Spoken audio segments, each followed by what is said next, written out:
You're listening to Whispers of a Witch.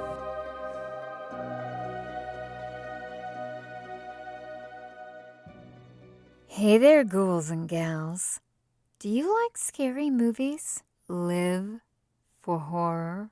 Well, let me tell you all about the ultimate horror movie event, ScreamFest LA, the largest and longest running horror film festival in the U.S. I was invited to check out all of the horrific offerings, and trust me, I had nightmares. ScreamFest happens every year in October with hundreds of films and shorts from around the world making their debut at the TCL Chinese Theater located within the fabulous Hollywood and Highland Center across from the historical Grauman's Chinese Theater. Now, this entire area is known to be haunted by several Hollywood legends, from Jean Harlow to Errol Flynn. So 'tis truly the perfect place to host a festival of horror movies. The only negative thing to be said about ScreamFest is that you end up having to pick and choose between so many terrifying options. So let me share with you my choices. I think you should try and watch every single one of them at the festival, but I did have a favorite. On opening night, I attended the black carpet event and premiere of Divinity. I personally think all carpet should be black, though the color of blood does give a certain freshness. No, I prefer black. Hides so much more. So Divinity. I can't say that I knew what to expect, and after watching this film, I admit I'm still a little unsure. It featured the talented actors Scott Bakula and Bella Thorne, and its black and white mind-bending visuals were truly a feast for the eyes. And writer-director Eddie Alcazar definitely takes you on a journey you won't forget. There's mystery, obsession, and enough trippy effects to make you question what was in your drink. Then it was off to the after party. The Hollywood Roosevelt Hotel beckoned and the party was on. Music, food, drinks. It was the perfect way to unpack the mindfuck that was Divinity. Ooh, can I swear on my podcast? It is my podcast. And really, there's no other way to describe this movie. If I offended you, I apologize, but also if that offended you, you probably wouldn't be listening to my podcast, right? Right. Well, moving on. The next film that I want to talk about is actually a short titled After Hours by Jacob Owens. Clocking in at just under 5 minutes, I was really impressed with this. His use of practical effects and makeup stole my little black heart, along with his deft grasp on the genre and the less is more mentality that tends to scare me far more than elaborate sets and CGI. Now, there's a place for all of that, of course, but there is something quietly brilliant about this short that invokes the greatness of those horror films that came out in the 80s. And I'll be honest, it's one of the only times that whole first-person point of view thing hasn't come off as cheesy. You're instantly invested in the character and it works. The plot is simple. Our hero has gone looking for a missing friend, Julie, and upon finding the door open and a copious amount of blood, it soon becomes apparent that things have gone poorly for Julie. When the perpetrator is sighted, you realize that something monstrous, evil, and very much not human is stalking about for victims. I really hope this becomes a feature film because I really want to know more. I think that's what makes a good horror short. It scares the hell out of you, and you want more of it. Now, I also attended an entirely different screening. Onyx, the Fortuitous, and the Talisman of Souls. A horror comedy from the mind of Andrew Bowser, a.k.a.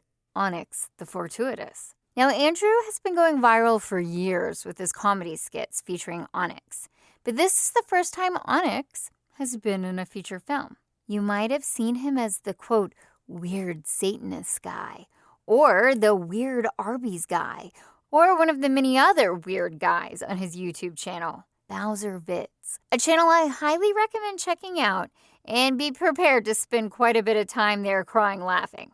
But today we're talking about The Talisman of Souls, a horror comedy that from start to finish will have you laughing nonstop.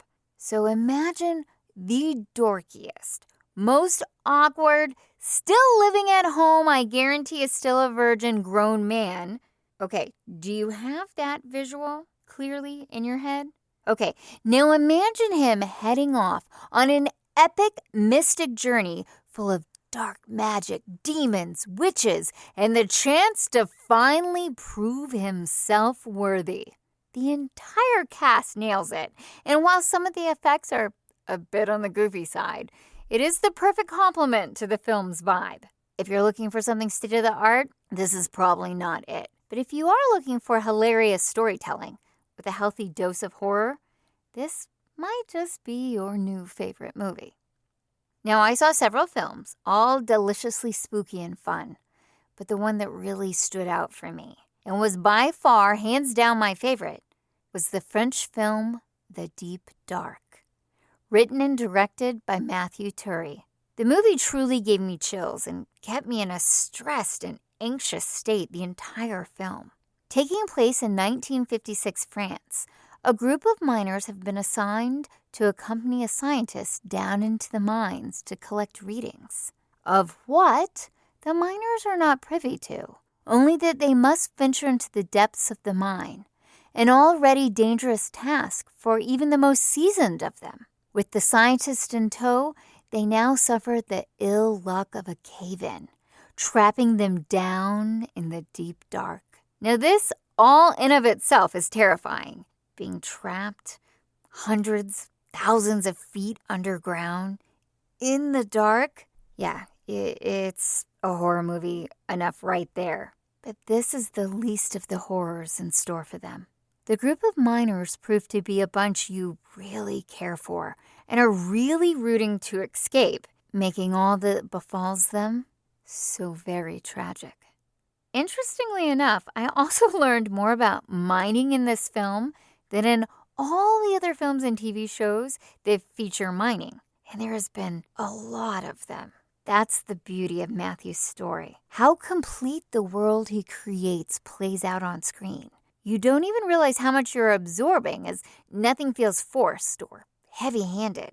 Now, when the miners discover what appears to be the tomb of some Lovecraftian-level eldritch horror, it's time to buckle up and hold on for dear life, because nothing can prepare you for what happens next. I have seen a lot of horror films, but there are so many unique sequences that I have never seen before that I was constantly impressed and wowed.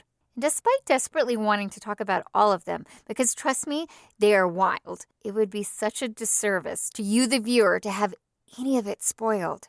It is that good. I cannot stress to you enough. Watch this movie. I'm absolutely convinced you will love it as much as I did. If you don't, well, there's no accounting for taste, I suppose. So, yes, ScreamFest is over, but the good news is that it happens every year with a fresh batch of horror, gore, and mayhem served up for horror fans at the theater. Watch for when the dates are announced online at ScreamFestLA.com and follow them for updates on Instagram at ScreamFestLA. I highly recommend grabbing the festival badge that gets you into all the screenings and parties because you really don't want to miss anything.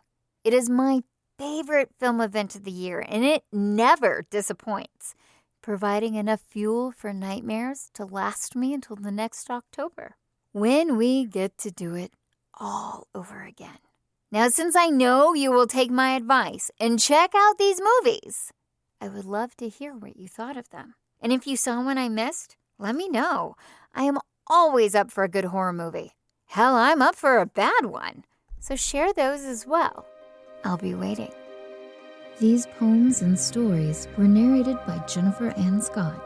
Please visit witchvoice.com. And if you'd like to support this podcast and gain access to additional recordings, please visit patreon.com/whispers of a witch. And don't forget to follow me on Instagram and Facebook at The Witch Voice. Until next time, stay wicked.